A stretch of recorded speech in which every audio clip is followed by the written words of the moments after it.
What is up, you guys? It's your boy Average Bob, and I got to break down a review of this Week 14 game because it was so bad. Let me just lower this. But I was there in person. This was just as ugly as it all looked, as I saw it myself. I don't even know really anything good that we could take from this game. So I'm just gonna rant off the top of my head here. This was fucking just a horrible performance all the way around. Pretty pissed off about this game just in general. When you think about what was needed to make this game successful for the Giants, especially, now you're getting into the division games. You have to win some games here, and you come up and lay an absolute goose egg, and offense looked horrible, defense looked horrible, special teams looked horrible.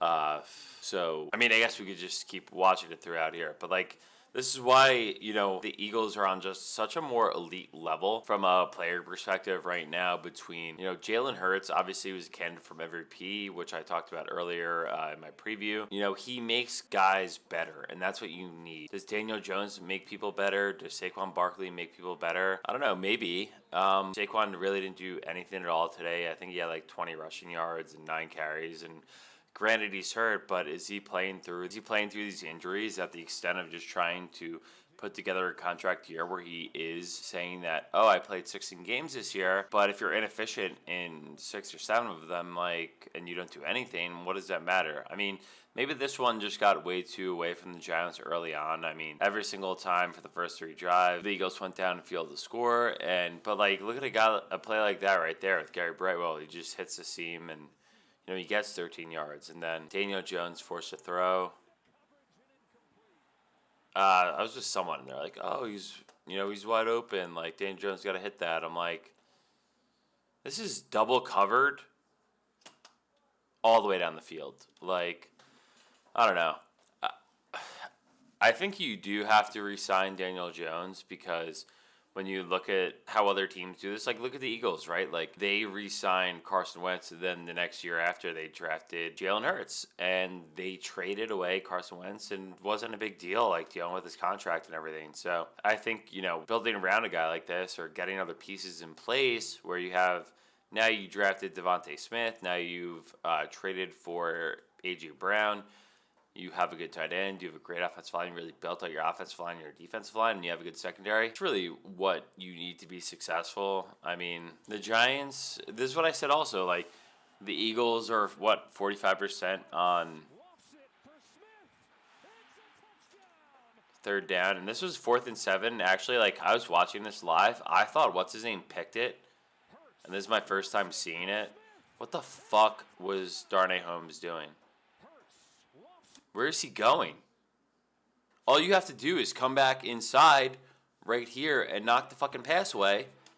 What is he doing? I don't know what he's doing there, but that kind of game back-breaking play right off the bat. And that's how confident that I saw the Eagles today.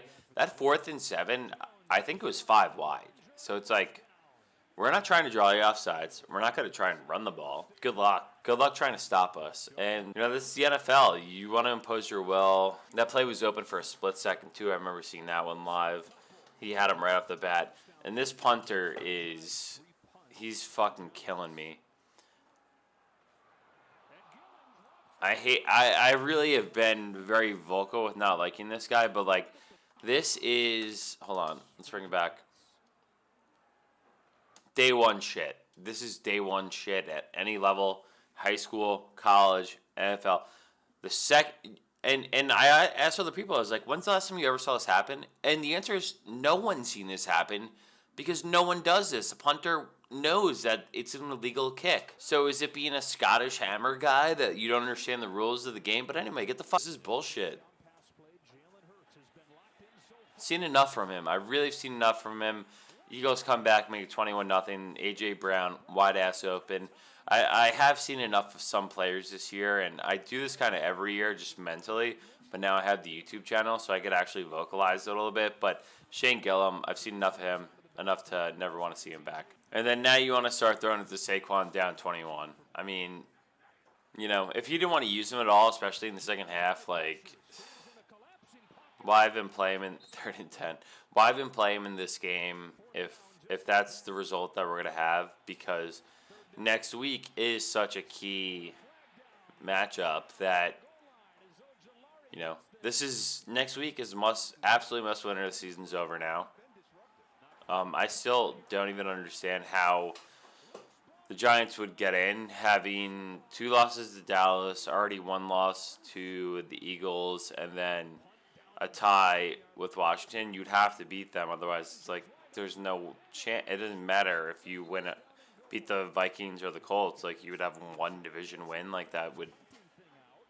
There's 0 division wins. It makes no sense. So, and I'm sure Reddit's pretty happy about Isaiah Hodgins scoring again. The second I saw Boston Scott again, I was like, this guy always kills the Giants. Touchdown every single time he plays them. Like, his career stats versus the Giants have to be insane. And honestly, like, I tried to do a little bit of research to see, like, and it doesn't seem like Boston Scott even plays all that much on that team right now. So that just goes to show you how deep the Eagles are in the amount of available playmakers that they do have. And Miles Sanders obviously had a good game too. Devontae Smith had a good game. Hurts had a good game. I mean, the Giants are just at an absolute crossroad of how they want to compete the rest of this year. They have to beat the Commanders because that's their only chance. I mean, Giants' run game this whole year, they've not been good against it.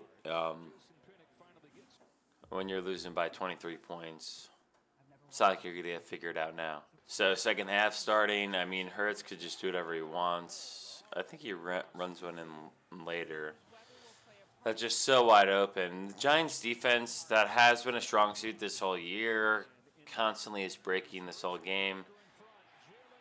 I mean, but, this is what happens when you play a guy like Jalen Hurts who kills you with his legs. And honestly, I don't know if I even said this earlier, but so much respect for Jalen Hurts. Like, what he did his entire career. He got screwed at Alabama and then was second in the Heisman running with and lost to Joe Burrow when he was at Oklahoma. So, and then he got drafted in the second round, and all the Eagles fans were like, "Oh, why were we drafting Hurts when we got Wentz, bro?" And it's a funny thing because you never know. Even though those moments you do have a guy that you think is your guy, and someone else comes in and has an MVP season a couple years later, right? And it wasn't someone you anticipated to be. It wasn't someone that the NFL reporters anticipated to be as well, because they always act like they know everything. And, like, it's guys like him and Deshaun Watson that were, like, going to championship BCS games every single year. And, people act like they weren't good quarterbacks for whatever reason. So, and I think that opens up the next conversation about the guy Daniel Jones who just scored a touchdown, because just because the Giants re-signed Daniel Jones doesn't mean that they're still, that he's still the guy, or that you have to, be stuck with him for such amount of time. Look, Carson Wentz was the second drafted overall pick, or first maybe, and they got rid of him. So it's like, you can re-sign a guy and then trade him to a team like the Broncos or the Colts. Well, obviously the Broncos are screwed for a while with Russell Wilson, but seriously, it's not like it's a total done deal once you resign Daniel Jones. And I don't know, take a guy in the second-ish round. And the Giants did do that with a lot of guys over the years, like Kyle Lauletta, Davis Webb, and a couple others, to name a few. But none of those guys ever panned out, so maybe they would have if they got a chance. But there's not too much point in me doing this video with the fourth quarter starting. I mean, I think there was just way too much ugly from the Giants in this game. And it just goes to show the level between two teams, the Eagles and the Giants. The Eagles have done the right things with drafting people, paying the right people, trading for the right people, and the Giants were more than happy to come into the season without 0 wide receivers. I think this is a result that we got today. Doesn't mean I don't think Brian Daboll's a bad coach or anything, but all of this could be forgiven with how bad this game was. I think someone might beat the Commanders next week, so let's see what happens, and thank you guys for watching. Hope you guys are more snuggled in and warm than I am coming back from this shitty game and just sitting in the rain all day. So, anyway, thank you guys for watching. Have a good one.